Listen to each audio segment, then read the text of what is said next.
Welcome everyone to the Library of Iron and Ash, where we read stories from monster hunters and the magical prey they pursue. For this episode, we conclude our hunt in the marshy ruins and put an end to a mother's suffering. We then begin our next expedition to a much harsher and cold place, rife with new dangers. I hope you enjoy. Chapter 3. Stone remembers blood. Telling a mother the truth is harder than killing a monster.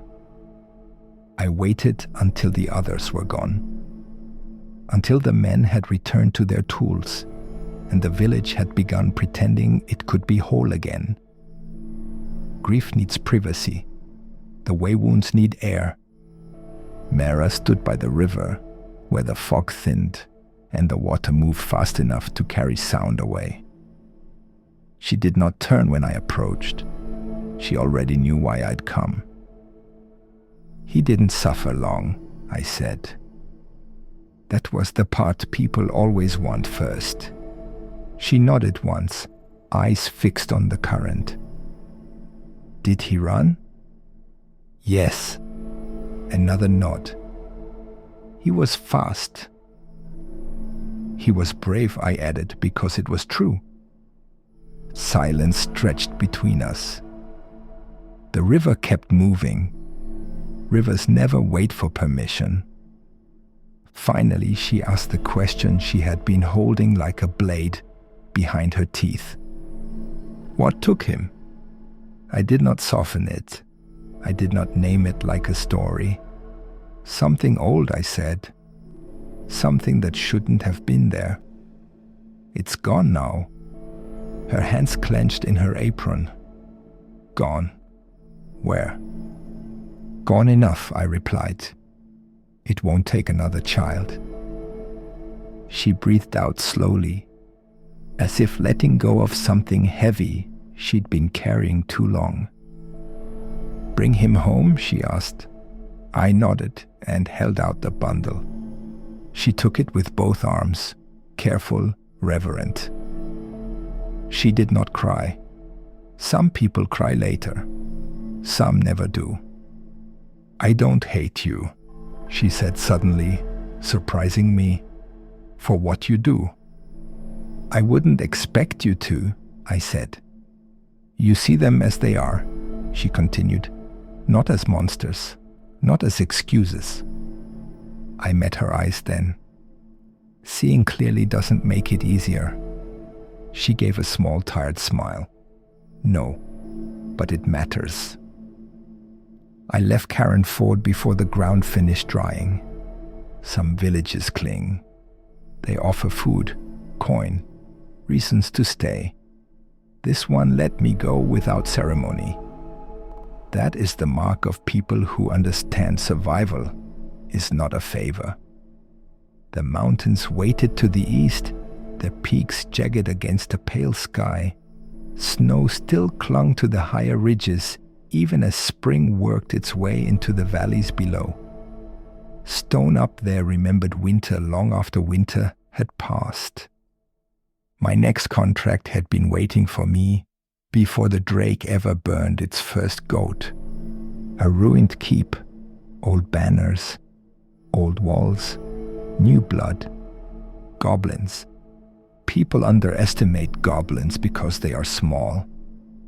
That mistake kills more men than dragons ever will. The road thinned as I climbed, trading packed dirt for broken stone and switchbacks carved by hands that no longer cared if they held.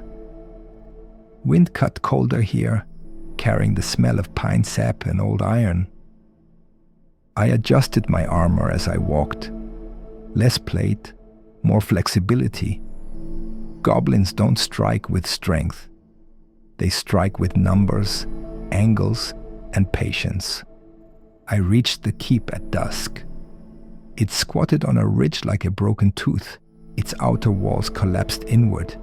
Towers split open by time and frost. A banner still hung in tatters from one parapet, its sigil long since bled of color. No birds nested here. That told me everything I needed to know.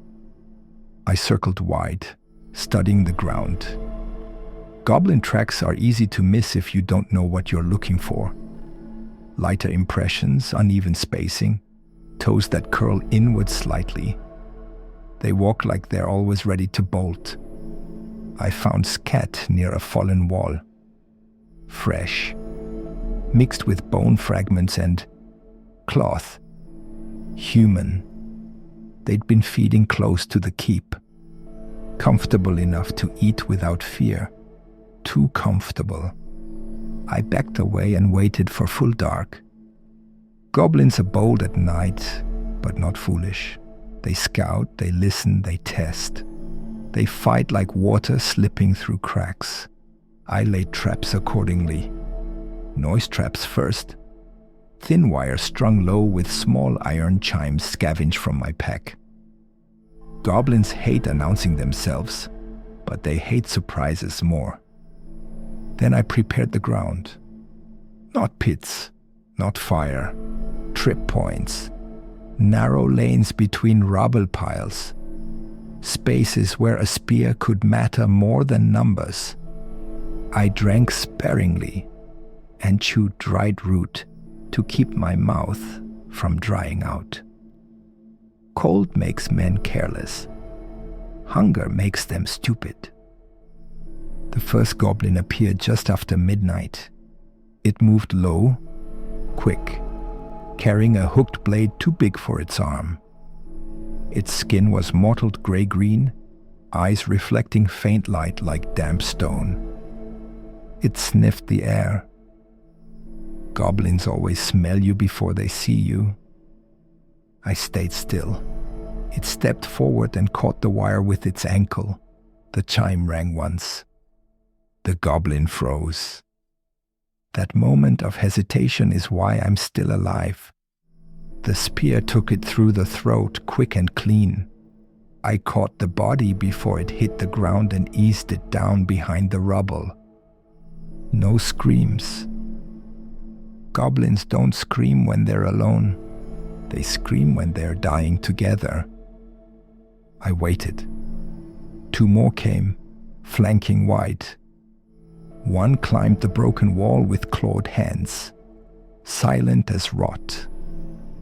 The other moved straight down the path, confident. The climber got an arrow through the wrist. Not lethal, disabling. It fell hard, shrieked, and that was enough. The keep woke up. They poured from holes and shadows, 8 of them, then 12. Short, fast, armed with blades, spears, slings. One wore a rusted helm, too large for its skull. I stepped into the lane I'd chosen and planted my feet. The spear is not a heroic weapon. It is an honest one. The first goblin died before it understood it had been targeted. The second tripped over the first. The third lost an eye to a thrown knife and fled shrieking into the dark. They tried to swarm me. They always do. The spear kept them back. The runes along its heft flared faintly as it tasted blood. I did not use magic yet. Goblins feed on fear. Magic smells like fear to them. One slipped past my left and slashed at my thigh. The leather took it. Barely. I reversed the spear and broke its neck with the haft. Another leapt for my back. I rolled, came up hard, and drove steel through its chest. They broke then. Goblins know when the balance turns. Survival is the one instinct they never ignore. They fled into the keep, dragging their wounded, shrieking curses and promises in a dozen broken tongues. I did not chase them, not yet. I stood alone in the ruined courtyard, breathing hard, listening to the echoes of stone settling around me. Blood steamed faintly in the cold air. This was not finished. Goblins nest. They burrow. They remember paths and passages men forget. Tomorrow, I would go inside. Tomorrow, stone would remember blood again. For now, I cleaned my blade, reset my traps, and sat with my back against a fallen wall, watching the stars scrape slowly across the sky. Some hunts begin with fire, some end in water. This one would end in stone, and stone does not forget. To be continued. For more content like this, please be sure to like, follow, and subscribe.